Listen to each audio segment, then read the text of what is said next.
Hi, Gary. Nice to meet you. I'm Maggie. Yeah. So glad that when we're talking about the BRICS, it is a really, really big thing in your career and also in this field, right? Yes, it was. You know, it really affected especially the Canadian mining community. BRICS was a Canadian listed company. It highlighted a number of failures in the system and at doing proper governance and due diligence and compliance for resources and exploration, and so it really affected the mining industry as here in Canada and the investment in mining projects. So it changed the atmosphere quite a lot. But at that time, you were a scientist and most dealing with this case, and how that thing affected your own career. Oh, okay, I was working for Freeport-McMoRan at the time. Yeah. It was the subsidiary in Indonesia, Freeport Indonesia. I was the district exploration manager, and it was our team that did the technical due diligence. I was part of a larger team. Mm-hmm. We had an option to acquire a major part of the project.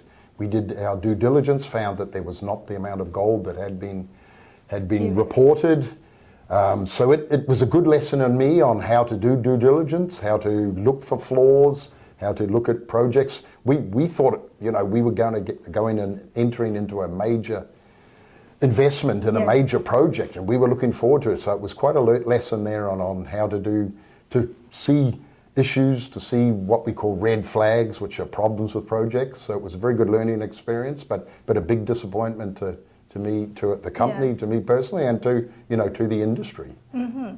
But I think that probably will help a lot when you do the next job, when you join Dundee, right? So later on when you join Dundee, you are as the vice president. So your job should be different than the previous when you were at the BRICS thing. Yes, it certainly helped. It certainly highlighted a number of issues that you need to really investigate and to check. So it really helped when I became vice president, at Dundee in regards to doing technical due diligence on projects.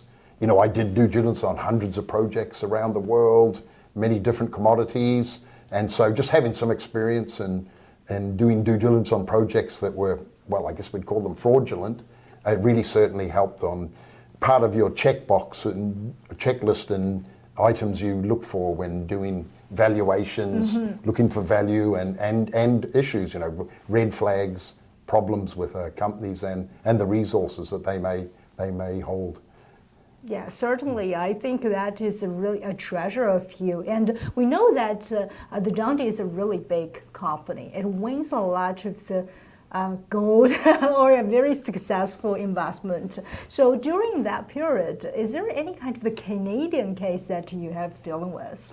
Yes, they Dundee at the time, it managed, when I was with them, they managed the dynamic funds. Yes. They created the dynamic funds. They had a significant amount of investments in them. They had the flow-through fund, the CMP flow-through fund. They also had a lot of corporate investments. Yes. So we funded a lot of early stage investments. We funded a lot of stage. We were a major shareholder in Breakwater. We had a successful exit from there. Dundee, this was prior to mine joining them, but they started Dundee Precious Metals.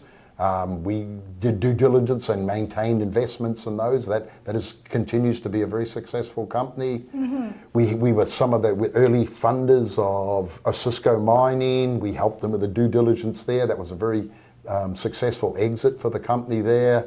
Dalradian, I did due diligence there. We were part of the initial investments from the initial discovery. This is the Fruta del Norte project. So there were a number of projects we funded from very early stages all the way through, and it was very successful years there where we had major successful investments and major deposits that went into production, and then have been very successful investments for the industry. Yes, it sounds like very excitement. So why you change again? So I know that you came to Canada and joined another company called Moneta. So why? That's right. So my first 25 years in the industry were working as a geologist. I was very technical. Yes. I ran exploration projects. I worked all around the world, Southwest Pacific, Southeast Asia. I was in Eastern Europe. I've been lucky to be involved in a number of major discoveries. I was lucky to be involved in successful projects, drilling out large resources, taking them through feasibilities, initially through scoping study, pre-feasibilities.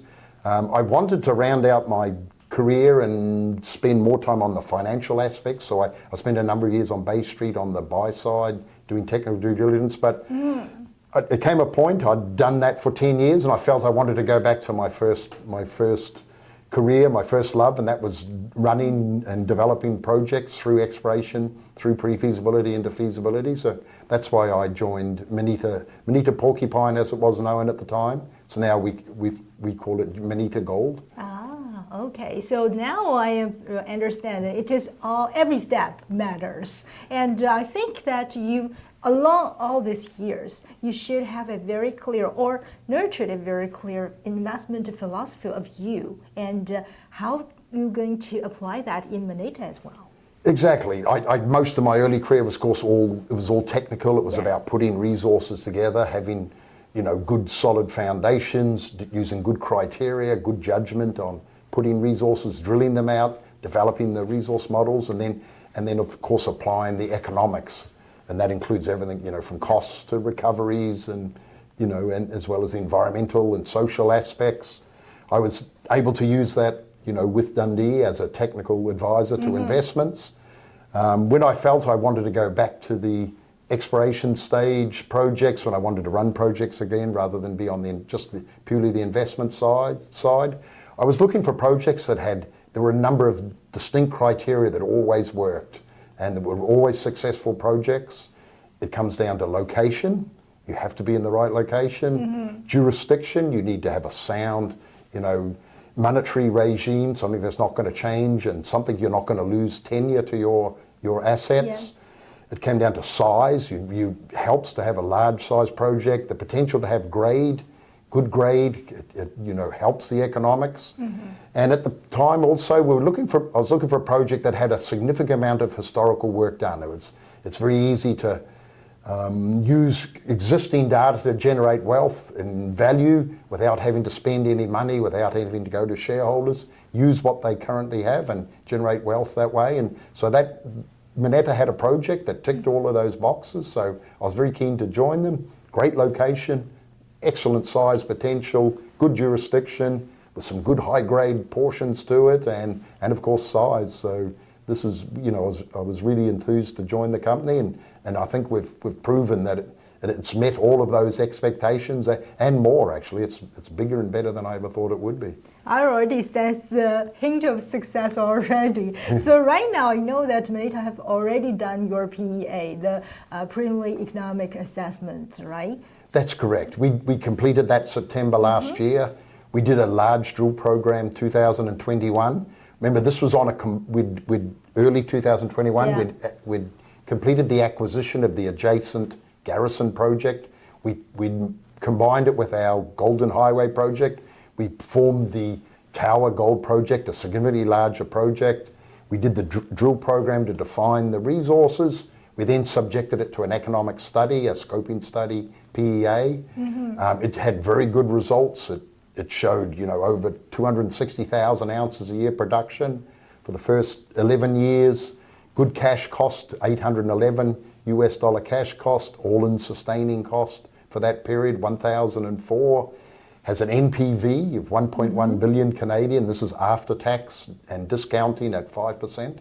It's a 32% IRR and a 2.6-year payback. So it's robust.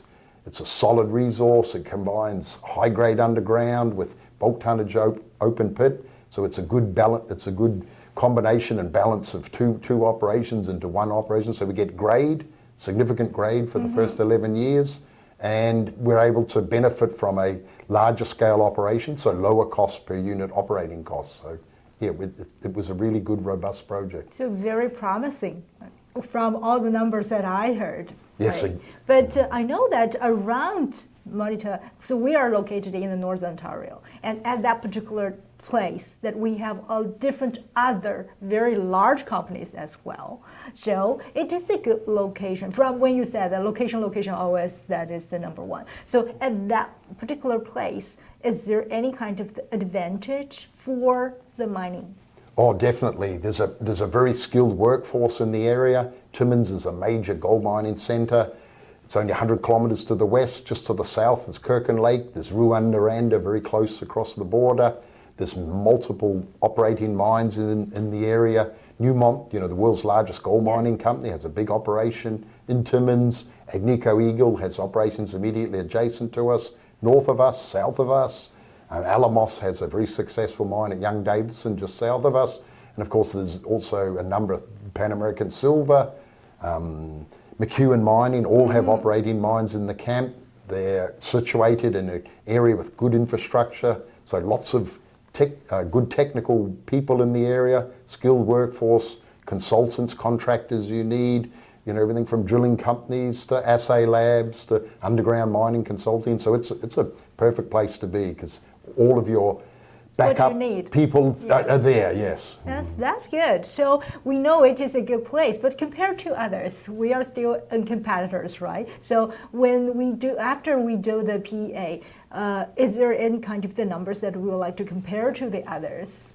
Yes, we have comparables. There are open pit operations that have gone into production. Detour is a good example. Malarctic, which Cisco put into production. They're now both owned by Agnico Eagle.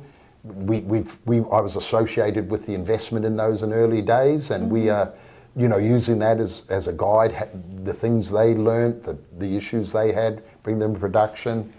The other operations in the area, they use the same style of methodology of underground mining, long hole open stoping. That's what we're using. So the skills are there in the camp, the methodology is there, and it's we're not breaking any new barriers in regards to bringing in new methods. We're using tried and true methods which have been used for years and are known to be successful and extremely economic. Yeah, that's good. So I think it is probably really a milestone, flags a next step for our company. Exactly. The PEA really did put a line in the sand, as they say.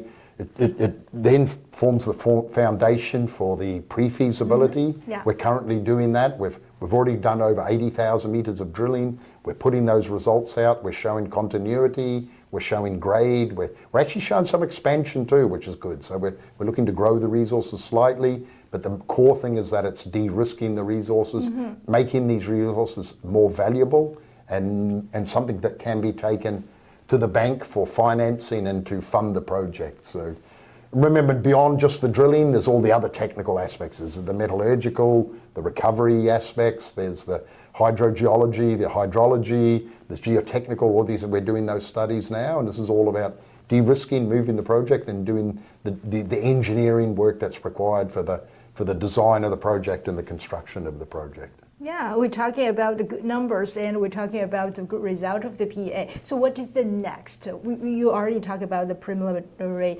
feasibility assessment. So how about that? So we're looking to have that out next year. We need to finish the drilling program. We'll have the drill out of the Garrison project all drilled out to indicated resources by the end of this month. The rest of the year and into next, we'll look to drill out the Golden Highway resources, including some of the underground.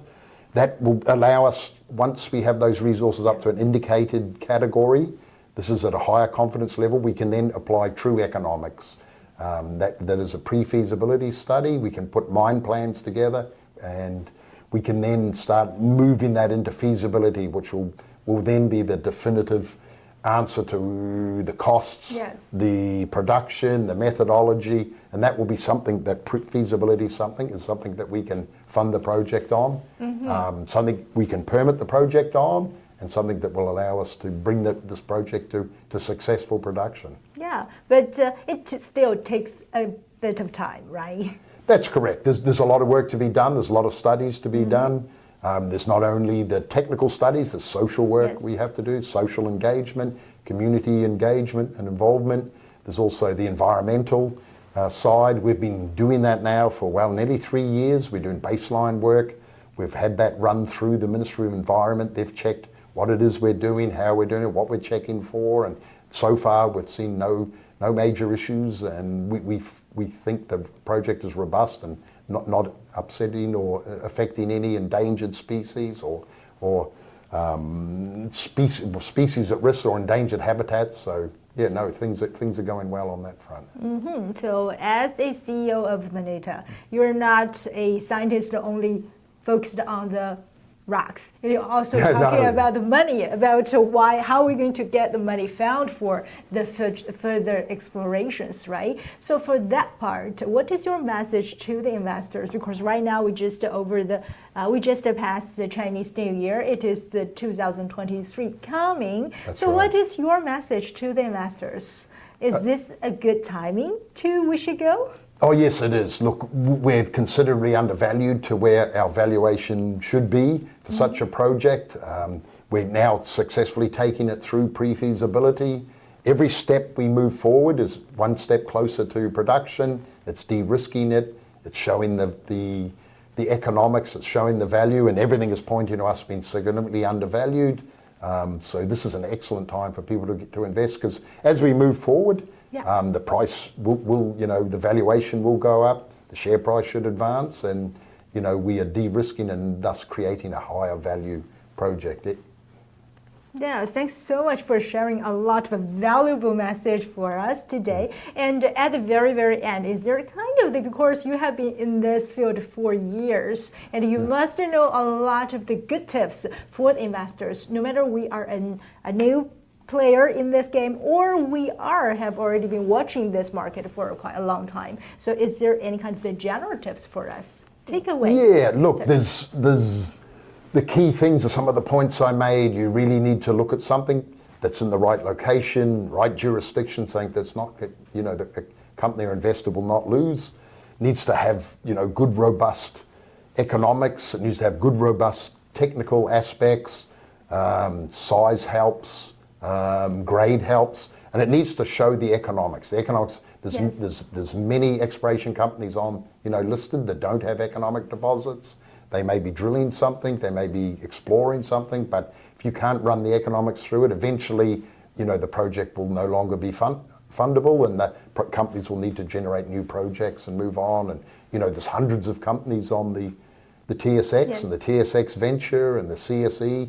There's only very few that actually go into production, and we're going to be one of those few. And if you look at the valuations of any of the companies that have gone from exploration to production, and successful production results in a significant increase in valuation and share price, and we've seen many cases of that, and we're looking to be one of those. So that's why we're pushing through our pre-feasibility, going into feasibility. It's why we've put together a very experienced team, a very dedicated team, and a very high performing team.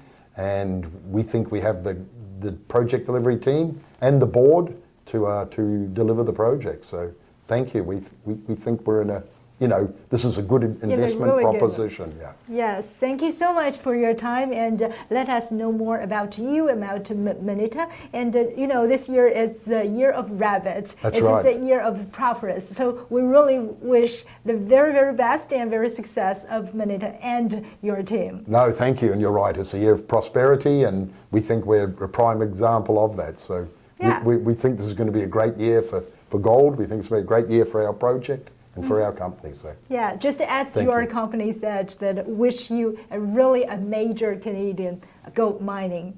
So. Exactly. It's a new big story. It's a lot larger than all of our peer group, and so it's one of the largest projects being delivered now, and it's in the hands of a junior, and it's a good chance for people to invest in a developing gold project. So thank you. Yeah, so we wish we could witness a new legend come. Yes, okay. Thank you. Thank you. Okay. Not too long-winded? I don't know. I don't think so. I kind of went on a bit. I think it's very good.